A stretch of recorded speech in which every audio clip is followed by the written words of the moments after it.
When you think about presidential funerals like this in the cathedral in D.C., the late president, the decedent always is surrounded in large part by members from his administration or contemporaries of his life. This is different with President Carter, who dies at the age of 100. There are not many contemporaries that are with us any longer, and those from the late 70s who served in Washington and Georgia are no longer with us. So it takes on certainly a different meaning that, you know, President Carter outlived everyone, all of his contemporaries. You know, it's really interesting. I talked to a woman named Betty Rainwater, and she was part of his second campaign for governor in Georgia and then came with him to the White House and was very integral as they worked on the Panama Canal Treaty. We spoke at length yesterday. She traveled here from Atlanta.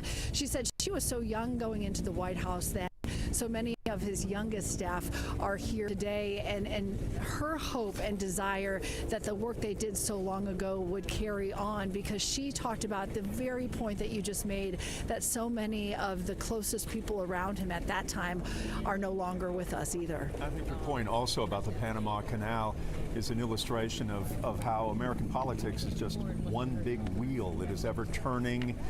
And here we are again talking about the Panama Canal here in 2025 and what its connection may or may not be to the new administration coming forward. But yeah, it is so interesting to think just about all of these connections, all of these ties to the past, and how many of the issues that President Carter dealt with during his term in the White House certainly are relevant today, whether it's inflation or it's Iran or it's the Panama Canal. It is an illustration of how, yes, our politics change, but the circumstances in which we operate do not.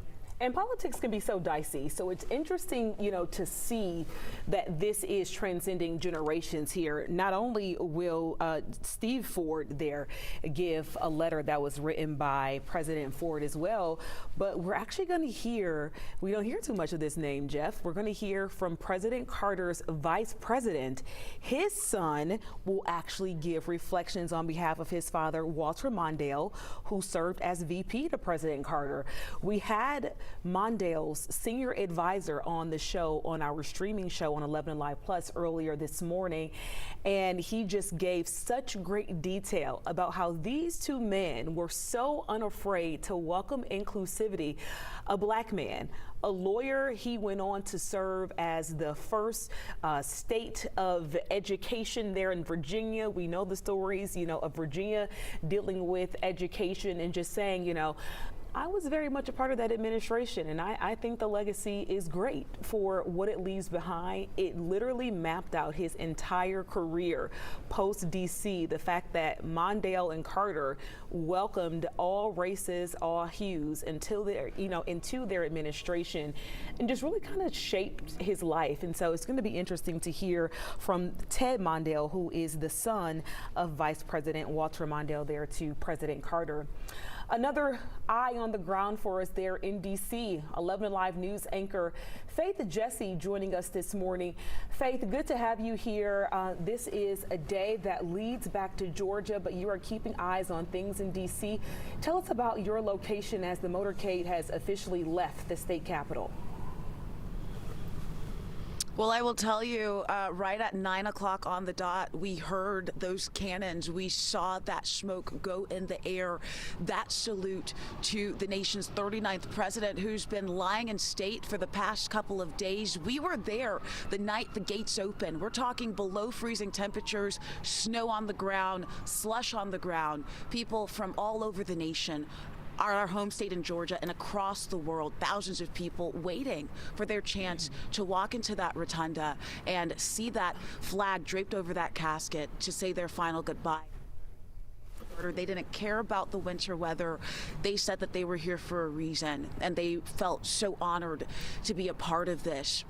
It is that honor that we are hearing, that proudness that we are hearing from a man who, a common theme that I'm hearing from people that I've spoken with, those who were alive during the presidency and those who were not alive during the presidency, hearing about the memories from their parents or their grandparents, is that Jimmy Carter was just a really cool guy. He was really down to earth. He cared about people. He was passionate. He put politics aside, and he did what he thought was best for the American people.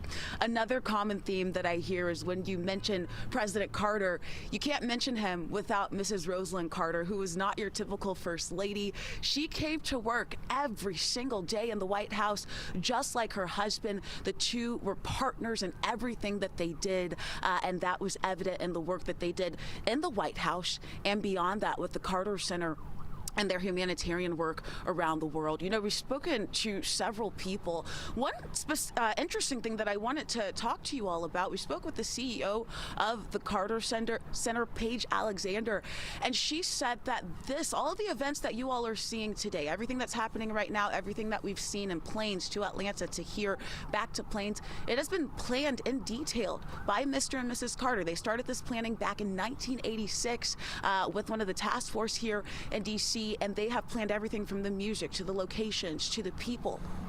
One of Mr. Carter's dying wishes was, you know what, I'm going to honor the tradition of having a state funeral here in D.C., but by the time sun goes down, I want to be buried back home in Plains. And that is part of the reason why we are seeing the funeral services being held early this morning. They've really been sticking to a timeline here. He's going to be back on that plane and then taken to Georgia to make sure that they have time to have the services at Maranatha Baptist Church, his home church, the place where he taught Sunday school, and then making sure that they have that internment before the sun goes down. We also spoke to Terry Adamson, who's a longtime friend of the Carters. He used to work for the AJC back in the day, and he was just telling us the stories about how he met when he was 18, and then once again when he was covering Mr. Carter, and the fact that he was just, from the moment he met him when he was 18 to when he was a journalist to later in life, he remembered him. He was a people person. He looked him in the eye, listened, and was not just the typical politician. He was a friend.